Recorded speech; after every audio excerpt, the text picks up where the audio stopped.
My name is Emily Miller, I'm 22, and at my own college graduation, my sister stood up and screamed that I slept with the principal to pass my courses.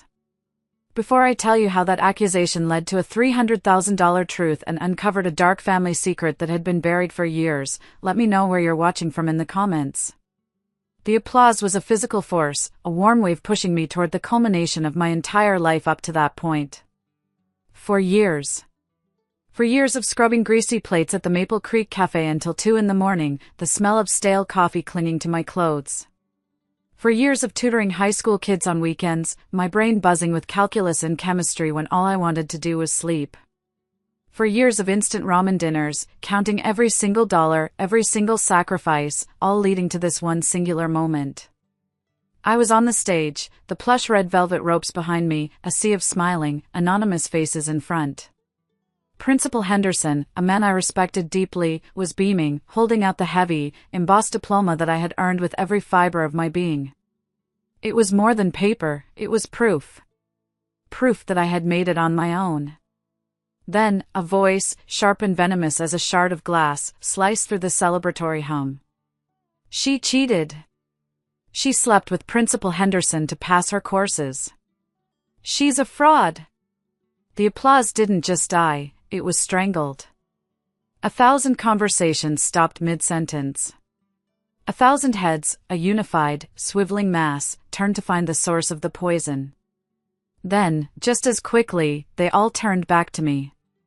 My sister, Victoria, was on her feet, her hand pointed at me like a weapon. Her face, usually so perfectly composed, was a twisted mask of righteous fury. The sudden, cavernous silence of the auditorium became her personal amplifier. She's a liar, her voice rang out, each word a hammer blow against the fragile shield of my composure. Don't believe her innocent act. Ask her about the Wilson family inheritance. Ask her what really happened at Pinewood Hospital. My blood didn't just run cold, it felt like it froze solid in my veins. The world, so full of promise a moment before, narrowed to a single, suffocating point, Victoria's accusing finger, the sea of cell phones rising like a tide to capture my humiliation, their little red recording lights blinking like malevolent eyes. I couldn't breathe. My lungs felt like they had collapsed. Inheritance? What inheritance? Pinewood Hospital?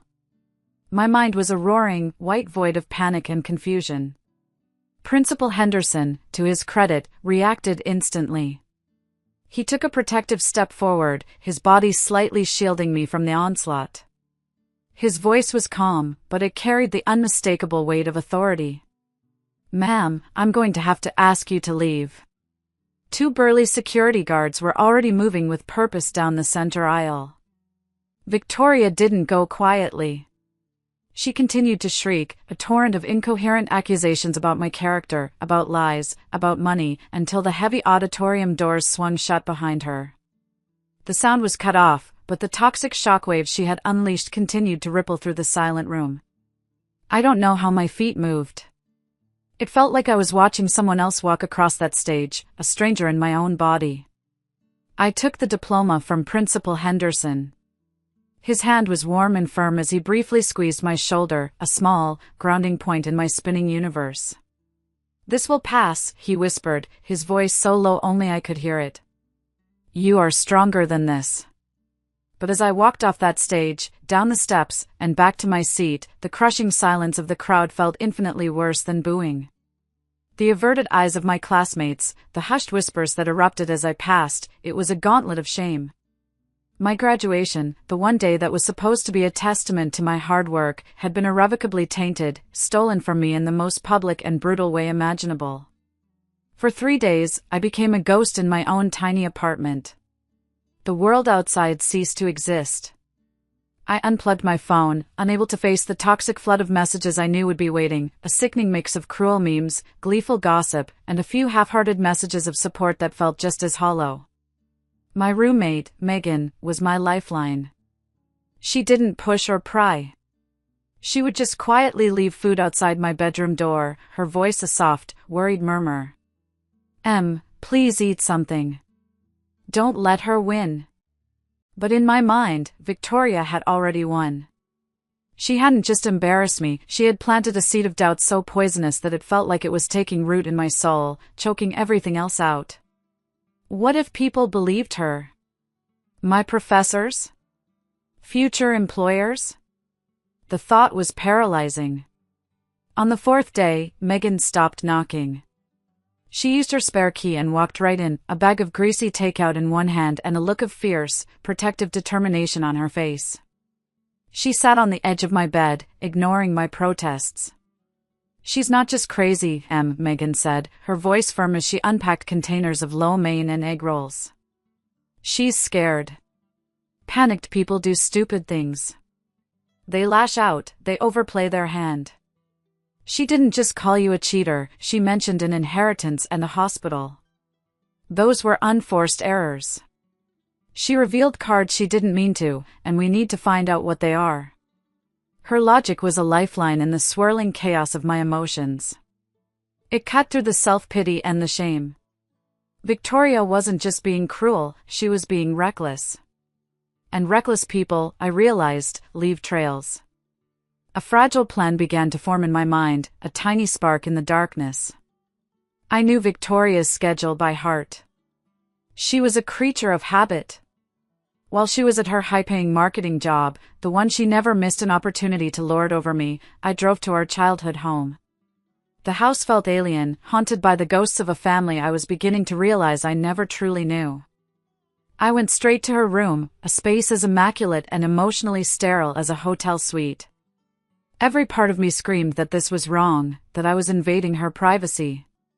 But Megan's words echoed in my head. "She's scared. She made a mistake." I wasn't sure what I was looking for. A diary?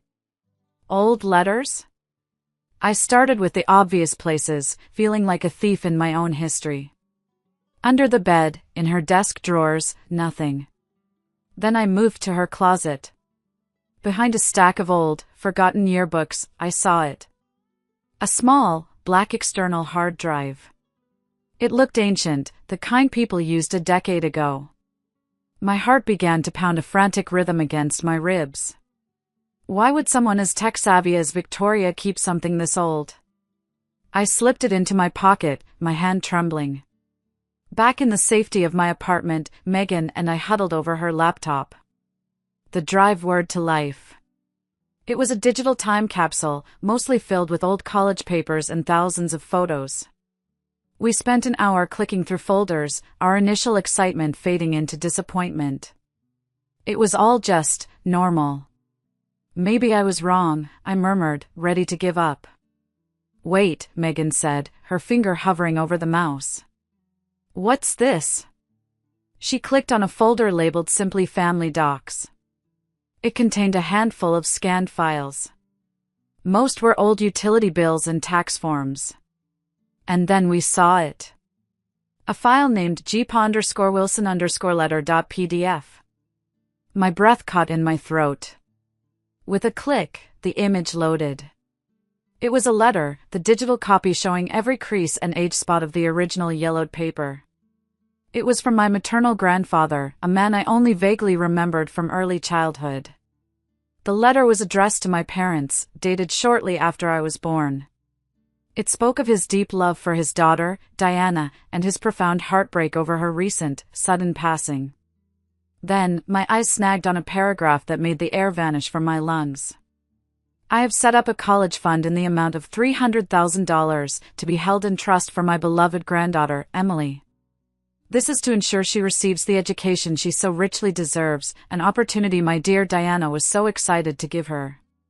Please see that this is used for her and her alone. $300,000. A number so large it felt unreal. A fund specifically for me. My name. Emily. There was no mention of Victoria anywhere in the document. The next file in the folder was a scanned bank statement for the Emily Miller Educational Trust. It was dated 3 years ago. The balance was $0. I confronted Victoria that night. I didn't call first. I drove to her sleek, modern condo, the one with the floor-to-ceiling windows and the minimalist furniture that probably cost more than my car. The living room, usually a symbol of her success and my failure, now felt like a courtroom where I was the prosecutor. I didn't shout. I didn't cry. I calmly opened my laptop on her expensive glass coffee table and turned it so she could see the glowing image of my grandfather's letter. "What is this, Victoria?" I asked, my voice dangerously quiet. She glanced at it, and for a split second, I saw a flicker of pure panic in her eyes before she masked it with a dismissive scoff. "Oh, that. Just some old family stuff. It's nothing." $300,000 is not nothing, I said, my voice gaining strength, fueled by a righteous anger I hadn't known I possessed. That was my college fund. My future. The reason I worked myself to the bone for 4 years. "Where is it?" She tried to bluff, to rage, to twist it back on me, calling me ungrateful and delusional. But I didn't waver. I just stared at her, letting the silence hang in the air, heavy with her lies. Finally, cornered and desperate, she spat the words that would unravel her world and rebuild mine. "You think you're so special, don't you? Demanding things, just like her. God, you're exactly like Diana. Mom and Dad never should have brought you home from that damn hospital." A new name hung in the air between us. Diana. The name from my grandfather's letter. And a new, terrifying phrase. "Brought me home from the hospital." "What are you talking about?" I asked, my voice dropping to a whisper. "Who is Diana?" The sheer, unadulterated fear in Victoria's eyes was my answer. She had said too much, far too much. She tried to backtrack, stammering that she was just upset, that she didn't mean it. But it was too late. I had a name, and a question that was 1,000 times more important than the money. I knew, with a certainty that chilled me to my very soul, that my entire life had been built on a foundation of lies. I walked out of her condo and didn't look back. The next morning, I took every penny from my savings account, the small emergency fund I had painstakingly built, $5 at a time, and I walked into the downtown office of a private investigator Megan had found online. Her name was Cassandra Wong. She was a sharp, impeccably dressed woman in her 40s with intelligent eyes that seemed to see right through my carefully constructed composure. I sat across from her polished desk, my hands clenched in my lap. "My sister stole my inheritance," I told her, the words sounding stark and unbelievable even to my own ears. "And I think she's been lying to me about who I am, about my mother, my entire life." Cassandra listened intently, her face unreadable. She didn't offer platitudes or false sympathy. When I was done, laying out the whole sordid story from the graduation to the letter to Victoria's venomous outburst, she simply gave a firm, decisive nod. "We'll find the truth." Her team, which included a gruff but thorough retired police officer named Marcus, began to dig. They worked with a quiet efficiency that was both terrifying and comforting. The first revelation landed like a bombshell a week later. Cassandra called me into her office. "Emily," she said, her tone gentle but direct. "We've accessed your original birth records. Diana Wilson was not your aunt." She paused, letting the weight of the moment settle. "She was your mother." The world tilted. My mother. The woman I'd been told was my aunt, who had died tragically when I was a baby. My parents were actually my aunt and uncle. They had raised me as their own after my mother's death. Why? Why the lie? The next piece of the puzzle was even darker. Diana had died at Pinewood Memorial Hospital nearly 15 years ago. The official cause of death was listed as an unexpected medication reaction. And the last person to see her alive, according to the visitor logs, was her 18-year-old niece, Victoria.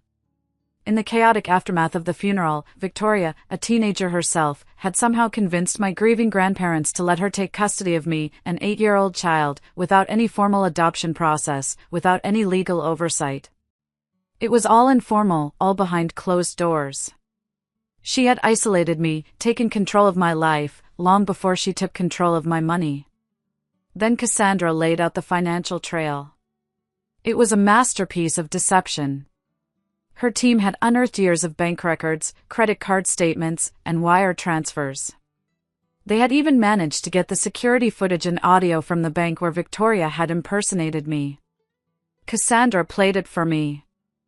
I watched, sickened, as a younger Victoria, wearing a cheap-looking wig and oversized glasses, slid a forged ID across the counter to the teller.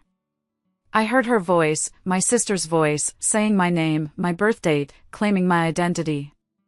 I am Emily Miller, born October 14th. The transaction records were a timeline of my struggle versus her luxury. The month she withdrew the first $50,000, I remembered eating nothing but peanut butter sandwiches for weeks to afford a new set of textbooks. While she was taking a $30,000 trip to Paris, posting smiling photos in front of the Eiffel Tower, I was working a double shift on Christmas Eve to make rent. The $45,000 luxury car, the designer clothes, the jewelry, it was all bought with my money. My education. My future. The single biggest withdrawal was for $125,000, wired in frantic, desperate chunks to various online accounts to cover her massive gambling debts. The grief I felt for my stolen childhood was quickly replaced by a clean, cold rage. It burned away the last vestiges of my fear and self-doubt. This was never just about money. This was about my life, a life she had systematically tried to dismantle for her own selfish gain. But the story had another, crucial layer. Cassandra's team discovered that in the months leading up to my graduation, Victoria had been receiving a series of anonymous, threatening phone calls. The message was always the same, the voice distorted but the words clear: I know what you did with Emily's money. Give it back, or you'll lose everything. Suddenly, her psychotic outburst at my graduation made a twisted, paranoid kind of sense. She thought I was behind the calls. She thought I had discovered her secret and was closing in. Her public humiliation of me wasn't just a random act of cruelty, it was a calculated, preemptive strike. It was an attempt to destroy my credibility before I could ever expose her. The investigation then circled back to that hospital room, to the day my mother died. Marcus, the ex-cop, used his old connections to track down a nurse who had been on duty that day. She was retired now, living quietly in another state. At first, she was hesitant to talk, but when Marcus explained the situation, the memories came flooding back. She remembered a frantic young woman, Victoria, arriving at the hospital with a special medication for her aunt, Diana. The nurse had been busy, and Victoria had insisted that she administer it herself. She remembered Victoria being in the room alone with Diana for nearly an hour. Not long after she left, Diana's heart monitor had flatlined. And there was one final piece of the family puzzle. My younger brother, Jason. He was the golden child, the one Victoria had always showered with affection and gifts, all bought with my money. He was attending an expensive private college, his tuition paid for by my stolen inheritance. I knew I had to tell him. It was one of the hardest things I've ever had to do. I met him at a quiet coffee shop on his campus and laid out the evidence, piece by sickening piece. I played him the audio of Victoria's voice at the bank. He listened, his face draining of all color. When it was over, he just stared at me, his eyes wide with a dawning horror. She told me that money was from a life insurance policy our grandparents left, he stammered. He confessed that once, when he'd asked for details about the money, she had flown into a rage, slapping him across the face. She called me an ungrateful traitor, he whispered, his voice cracking. She said I was starting to sound just like you. In that moment, he saw the truth. He saw that he wasn't her favorite, he was just another one of her pawns. He looked me in the eye, a new resolve hardening his features. I'll testify, he said. She can't get away with this. Armed with a mountain of irrefutable evidence and a key witness from inside the family, I hired a lawyer. Her name was Rebecca Martinez, a sharp, compassionate woman in her late 30s who specialized in financial fraud and abuse cases. We filed the lawsuit. The small town of Maple Creek, which had feasted on the gossip of my public shaming, was now buzzing with a new, far more scandalous story. Victoria, of course, fought back with the ferocity of a cornered animal. She launched a vicious smear campaign, hiring her own high-priced lawyer and telling anyone who would listen that I was mentally unstable, a pathological liar obsessed with her success, and trying to extort her for money. But her lies were no match for the truth. One by one, people from my life came forward to offer statements on my behalf, my old professors, my boss from the diner, even some of my classmates who felt guilty for believing her lies. The preliminary hearing was held in the drab, wood-paneled county courthouse. It wasn't a grand, dramatic trial, but a quiet, methodical dismantling of Victoria's entire world. Rebecca was brilliant. She presented the evidence with cold, hard precision.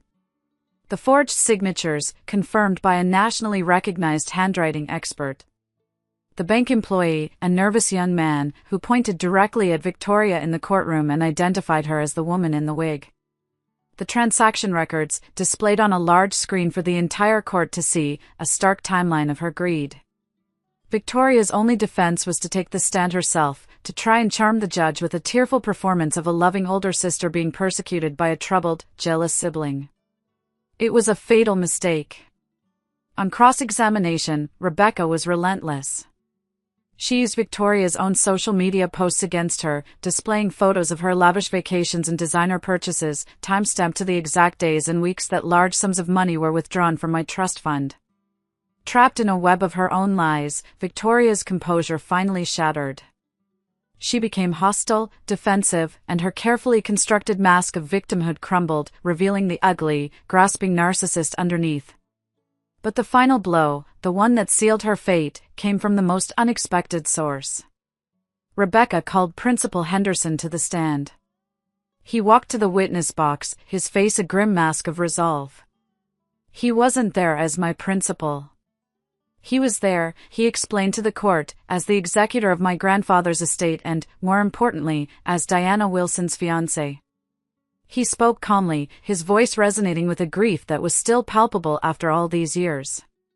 He explained that he had always been haunted by the circumstances of Diana's death, always harbored deep suspicions about Victoria's convenient inheritance of me and her subsequent control over my life. The discovery of the stolen inheritance, he explained, was the missing piece. It established a clear, undeniable motive for everything that followed. And the anonymous calls made to the defendant? Rebecca asked, her final question hanging in the air. I made them, Principal Henderson said, his voice clear and steady, looking directly at the judge. I had to force her hand. I knew that if I pushed her, her greed and her guilt would make her expose herself. Her actions at Ms. Miller's graduation ceremony proved I was right. The judge ruled in my favor. It was a complete victory. Victoria was ordered to repay the full $300,000, plus an additional $100,000 in punitive damages for defamation and emotional distress. Her assets were to be frozen immediately. The judge then announced that, based on the evidence of fraud, forgery, and perjury, the case was being referred to the district attorney's office for criminal prosecution. But there was one more truth, one final, earth-shattering revelation that happened not in the courtroom, but in the quiet, empty conference room afterward. Principal Henderson asked to speak with me alone. He looked older than he had on the stand, the weight of the day settling on his shoulders. Emily, he began, his voice thick with an emotion I couldn't quite place. There's something else you need to know. The reason I was the executor of your grandfather's will, the reason I never lost track of you. Diana and I, we were more than just engaged. He slid a folded, official-looking document across the polished table. My hands trembled as I opened it. It was a birth certificate. My birth certificate. Under mother, it said Diana Wilson. And under father, it said Robert Henderson. He was my father. The room tilted. The sounds of the courthouse faded into a dull roar. The man who had squeezed my shoulder on stage, who had whispered words of encouragement, who had secretly waged a war on my behalf, he was my dad. He explained the whole heartbreaking story. After Diana's sudden death, my maternal grandparents, shattered by grief and distrustful of him, had hidden the truth. They allowed Diana's sister and her husband, the people I knew as my parents, to raise me. They thought they were protecting me from more pain. And he, a young man destroyed by the loss of the love of his life, with no legal standing to fight for custody, had been forced to watch his own daughter grow up from a distance, vowing to protect me in any way he could. I visited Victoria in prison one last time, before her criminal trial began. I needed one last thing from her. I needed to look her in the eye and ask her why. She sat across from me, separated by a thick pane of glass, her face pale and drawn in the harsh fluorescent light. She was no longer the smug, defiant woman from the courtroom. She was small and withered, stripped of her expensive clothes and her arrogance. She was always the favorite, Victoria whispered, her eyes fixed on a point on the wall somewhere behind me. Diana. Perfect, beautiful Diana. Better grades, better looks, everyone loved her. And then she had you. And you were just like her. A constant, living reminder of everything I wasn't, and everything I could never have. She finally admitted it all. The jealousy that had curdled into hatred. The resentment that had festered for years. She never loved me. She only saw me as a ghost, a symbol of her own inadequacy. I stood up, my time up. I don't hate you, Victoria, I said, and I was surprised to find that it was the absolute truth. The white-hot rage had burned out, leaving behind a clean, quiet, empty space. I just stopped loving you. And I don't need you to call me sister anymore. That was a year ago. My life today is unrecognizable. I used a portion of the settlement money to start a business, a small but growing chain of organic food stores called Diana's Garden. It's my tribute to the mother I'm finally getting to know through my father's stories. I also used a significant portion to establish the Emily Miller Resilience Fund, a scholarship that provides financial aid and mentorship for students who are fighting for their education without family support. My own painful journey had been given a purpose. My father, Robert, and I are slowly, carefully, and sometimes awkwardly, building a relationship. It's filled with years of unsaid things, but it's real and it's ours. Jason, my brother, finished college and now works alongside me, managing one of the stores. He has become my fiercest ally and my closest friend. My real family isn't the one I was born into, but the one I forged from the ashes of betrayal, my father, my brother, my loyal friend Megan, my brilliant lawyer Rebecca. They are my foundation. The other day, my father and I visited my mother's grave together. He told me stories about her laugh, about her passion for gardening, about how excited she was for the promotion she was about to get at work before she died. He painted a picture of a vibrant, loving woman, and for the first time, I felt a connection to her that was real. I placed a bouquet of wildflowers on the cool stone. I did it, Mom, I whispered, the words catching in my throat. I got justice for you. And I found him. Most importantly, I found myself. Walking away from that cemetery, with my father's hand resting gently on my shoulder, I finally understood the truth. My real inheritance wasn't the $300,000. It was the strength I discovered in the wreckage of my life. It was the resilience I never knew I had. It was the freedom that comes from speaking the truth, no matter how painful. And that is something no one can ever steal. Thank you so much for listening to my story. It wasn't easy to share, but I believe that speaking our truth is the most powerful thing we can do. If you've ever had to fight for your own truth against those who tried to silence you, I would be honored to hear about it in the comments below. And if you'd like to hear more stories of resilience and justice, please don't forget to like this video and subscribe to the channel.